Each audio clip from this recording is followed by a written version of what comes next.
Chairman साहब, आपके ज़रिए मैं हुकूमत तेलंगाना के चीफ मिनिस्टर साहब को कुछ बातों की तवज्जो दिलाना चाहता हूँ। जब से चीफ मिनिस्टर साहब अपने बयान में कह रहे थे कि नशा के ताल्लुक़ से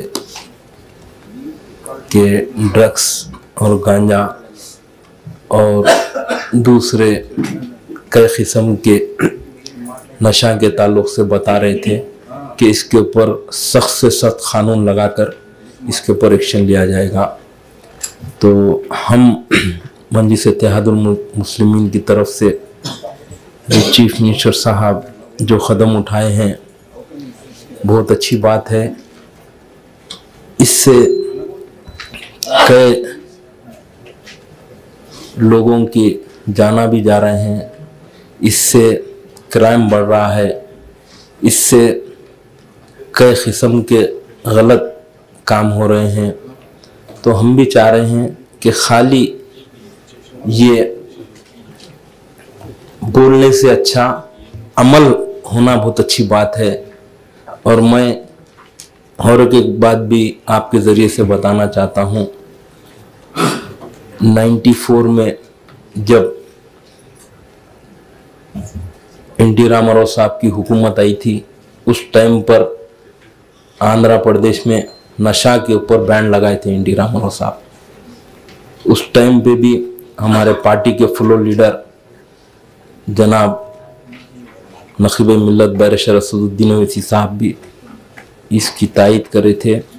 और मैंने एक मीटिंग में था सदर साहब के साथ। उस वक्त सदर साहब एक प्रॉफिट मोहम्मद मुस्तफ़ा सल्लल्लाहु अलैहि वसल्लम के हदीस भी बताए कि हमारे इस्लाम में एक नशा हराम चीज़ है, ये नशे को दूर रखना चाहिए।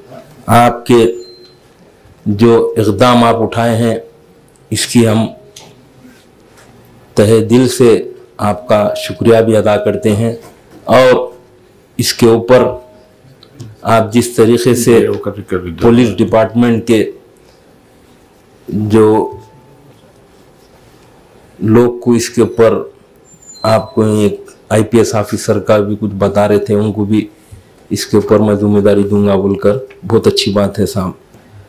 हम मजलिस इत्तेहादुल मुस्लिमीन हमेशा जब कभी भी हुकूमत अच्छा काम करती है तो उसकी बराबर तायद करती है, जब हुकूमत गलत काम करती है तो उसकी मुखालिफत भी करती है मजलिस इत्तेहादुल मुस्लिमीन। और एक चीज़ भी मैं बताना चाहता हूँ हमारे वज़ीर आला से कि आज से 2 महीने पहले इलेक्शन कोड आने से पहले हुकूमत तेलंगाना और केसीआर साहब ने गरीबों के लिए 2 BHK घर दिए साहब। तकरीबन 1 लाख घर ग्रेटर हैदराबाद में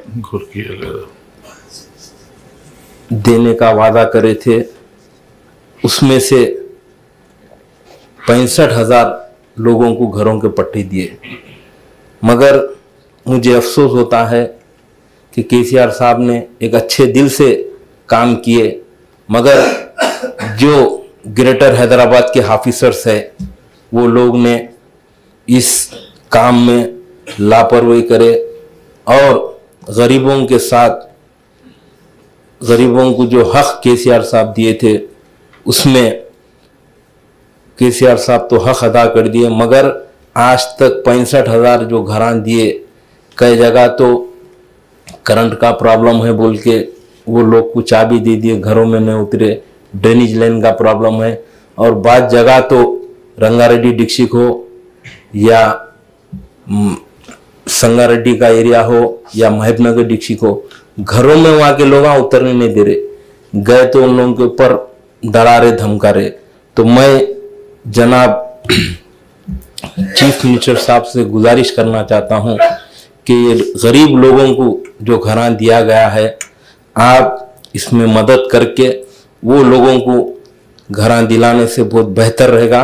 और एक मैं चीफ मिनिस्टर साहब से गुजारिश करना चाहता हूँ, क्लैरिफिकेशन है थोड़ा बस 1 मिनट से हो जाता।